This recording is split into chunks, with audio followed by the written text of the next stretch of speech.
Ювентус ягаад хар цагаан хувцастай мэдгүй. Тэстэмдгүй. Ювентус ч одоо яг Италид 2 дахь одоо нэг мэрэгжлийн хөлбөмбөг юм байгаа байхгүй. Нэгдүгээр нь Жено 1893 онд, манайх ч 1897 онд байгуулагдсан.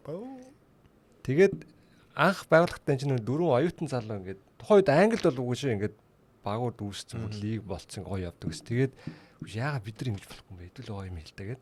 Тэгээд 4 залуу нэг оюутан залуу нилээд тэгээд нэрээ өгтөөжсэн Ювенту тэгээд латин үгнээс залуу хүн гэдэг үгнээс гаралтай Ювентус болоод ийм нэртэй болсон. Тэгээд тухайн үед ийм ягаа хувцастай байсан. Одоо ийм ягаа. Одоо ингээд манай 2 дугаар юм уу 3 дугаар хүртэл ерөөхдөө заримдаа ягаа байгаа тэрнтэй холбогдолтой. Үндсэн өнгө нь ийм ягаан байсан.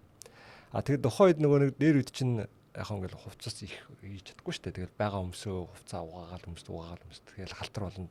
Зүлэгч нь одоо нэг шиг гоё биш. Яг шавар шавхаан. Тэгсээр яг нөгөөтөн бүр ингээд өнгө алтаад цаа юу ягаан бүр цагаан магаа хар мар болоод.